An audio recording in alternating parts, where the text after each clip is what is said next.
Hey everybody! This is your host, the Platinum Knight, here with another Double First Impressions video, and today's Double First Impressions is Silent Hill 2 Remake and Alone in the Dark. Two horror video game remakes, starting with Silent Hill 2, developed by Bloober Team. Ever since Silent Hills got cancelled along with the fallout of Hideo Kojima, Konami decided to go in a completely different route by focusing on the mobile games market and pachinko machines, as that is where all the money is. Then by the early 2020s, I don't know if they had a change of heart for the hardcore gamers, but they have been slowly trying to make a comeback by reviving some of their classic IPs with Castlevania Collection, Silent Hill The Short Message, even though that was a dud, Metal Gear Solid Master Collection Volume 1, Metal Gear Solid Delta Snake Eater, and so on. I will say that Konami really knows how to plan things out by hiring talented developers, and learning how to use Unreal Engine 5. So now that we have a Silent Hill 2 remake, it's important to note that I have never played the original. However, even though I didn't play the original Silent Hill 2, I have seen plenty of Let's Plays and speedruns, so I already had the general idea of the story. And what are my thoughts on the remake? It is horrifically awesome! I'll go ahead and start with the positives. The first thing to give high praise is the story and characters. The story is amazing. What a psychological trip. It tackles a lot of serious subjects, such as deceitfulness, violations, delusions, betrayal. Even though I knew what was gonna happen because of the original, I was still enthralled because of how well it was done. As for the characters, I do like James Sunderland, although he may not exactly be the most humble, but the game still does a really good job at making him relatable by making his motives and his reasonings understandable. I did find it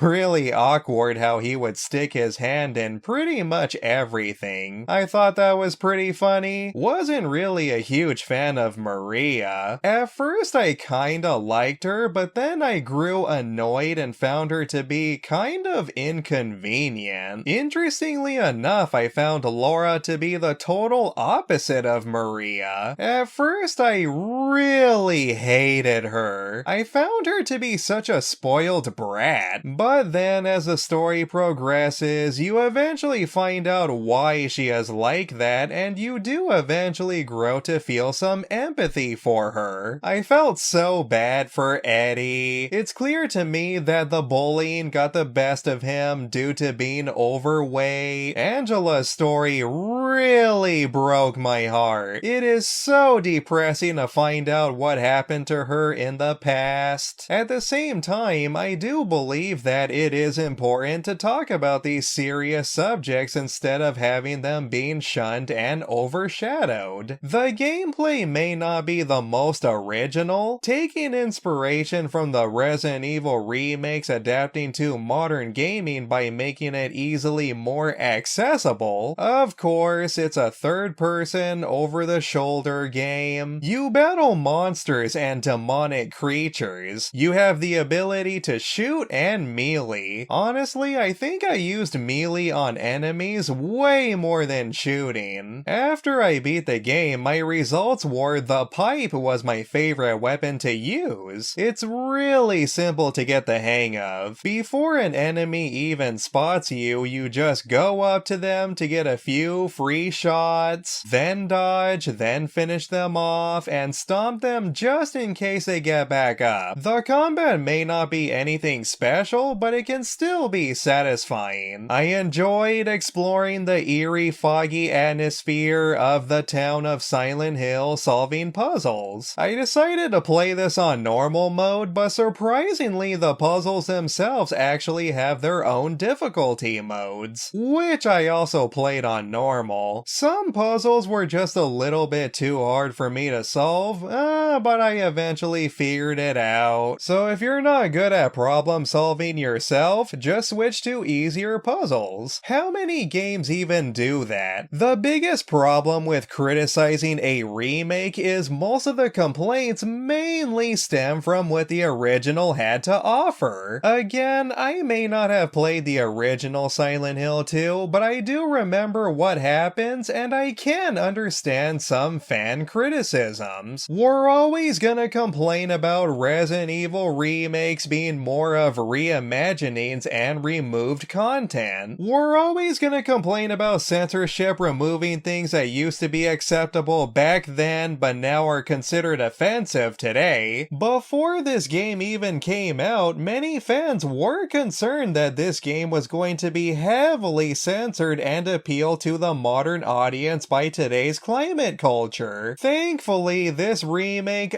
sorta mostly remains intact. Make no mistake though, there were some things that were a little dumbed down. Some scenes are no longer as brutal, but then there are some scenes that are slightly more gruesome compared to the original. And of course, there were some controversies like Angela being more chunky, or Maria being more covered up, or Eddie being way more overweight for some reason. Look, regardless if it was on purpose or artistic, if there is one thing that we should all agree on is being faithful to the original source material is usually always better. However, it's not like Bloober Team didn't take any fan feedback whatsoever. Remember when James' redesign was first revealed? Remember how old and wrinkly he looked? He looked terrible. Thankfully, the developers actually listened to the criticism, and they changed him to make him look closer to the original. Same thing goes to the gameplay. Remember how clunky the combat looked? Thankfully, they decided to make it look smoother in the final version. While I do respect both sides of the spectrum, there is one thing that I would like to make absolutely clear. To all the people that were concerned about this remake being unfaithful, that doesn't mean they were wrong to do so. They had every single right to feel that way, especially during these modern times. Even if fans still don't like it because it's not too faithful, their opinions are still valid and they should not be silenced. The same goes too for those who enjoy it. I wouldn't say that I love the Silent Hill 2 remake, nor am I an instant fan. It's just really damn good. It's a really worthy competitor to the modern Resident Evil games. Now I am so looking forward to Silent Hill F and another remake by Bloober Team.